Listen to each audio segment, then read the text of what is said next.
For all the peripheral issues, it has been a tough week for that man there with his arms crossed. The president of the Carlton Football Club and the coach of the Carlton Football Club. Premiership teammates, great friends, two men of absolute honour and distinction, and they carried themselves in a tough week as best as they possibly could.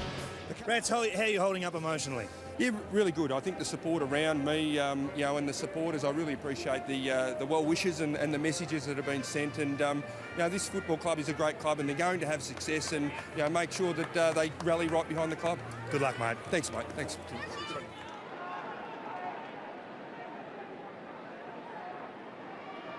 Brett Ratton up in the coach's box for the last time. Really, it'd be a funny situation. I mean, he'd be frustrated to see the team win. Dwayne, you're all things Port Adelaide.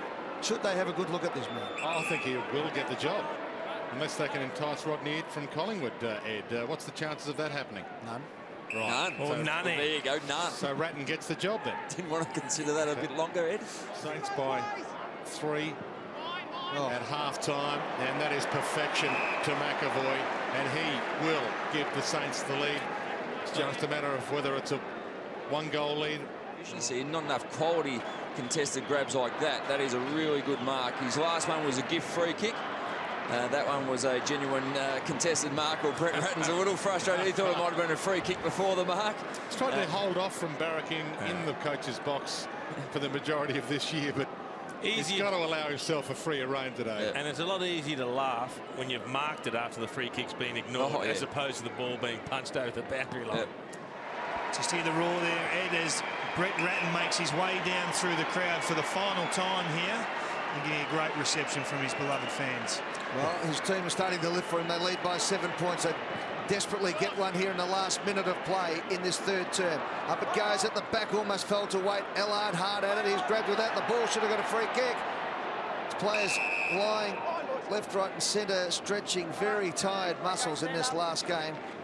As Brett Ratton comes in to have a look and see what he's got. He's had to coach this last 30 or 40 minutes of play without two of his players, including Chris Judd, who did his hamstring. It's a 3/4 time. Oh, just about. The Carlton Footy Club will play the St Kilda Footy Club next year, and I suppose we could leave a bitter taste in their mouth, or they could do it to us. So, as I spoke about before the game, we were embarrassed last week. And you can have 8 days of embarrassment, or you can have 6 months, and we get a chance to maybe erase some of that. Don't worry about all that, mate. Last quarter. Good luck. Thanks, bud. Brett Ratton's kids in the box there, watching on. They know their father is just one of the greatest Carlton men of all time. His tenure at the club ends today, but he will always remain a legend of the Carlton Football Club. Dwayne Russell thinks that he's certainly in the frame, or one of the candidates for the Port Adelaide job. Now that you told Rodney Ed he's not allowed to leave Collingwood. It could come down to this ball being won. Handball poor. Sarr gets it back, fires at goal, rolls it home. Ahmed Sarr with the final blow. And for Brett Ratton, his fate is now known. It'll be a loss to end his career at the Blues. 255 games as a player, captain of this great club, 3-time best and fairest, a premiership as a player.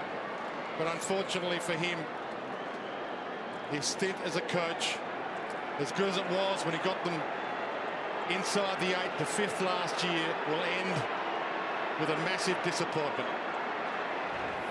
Yep, it ends up being a sad day for him. Well, with that last goal, 5 in a row they've kicked. And Brett Ratton deciding to go around the back rather than go through the public and onto the ground. The Carlton faithful there. And an emotional walk for the last time for Brett Ratton with his 2 boys walking past the Carlton officials. Greg Swan, the chief executive, part of the decision-making process, a tough one. And as you can see there's no hard feelings. It was just a tough football decision that had to be made last week, and was made by the chief executive and the board. Brett Ratton's young boys going into the coach's room for the last time. No joy in any of that. No one likes to see it. There's great rivalries in football, but there's also great friendships and great respect. And Brett Ratton is a bloke who walks away from his coaching stint at Carlton with his respect absolutely intact.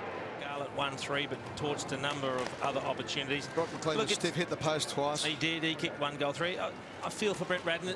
I understand now it's over. There's a huge emotional letdown from him. He probably just wants to get out of the place. I reckon it would have been nice, though, if he had come out onto the ground and walked off. I think he would have got a really rousing reception from the Carlton faithful, and there were a lot of them that had gathered around the Carlton race, and I think he would have got a wonderful send-off. I understand he probably doesn't need that emotional drain now because it is all over. He just wants to go and spend it with his players, and he will individually seek them all out and thank them for their efforts. But, you know, I think there was a big Carlton crowd here that were pretty respectful of Brett Ratton today and wanted to send him off the right way. It's a shame they didn't get the result.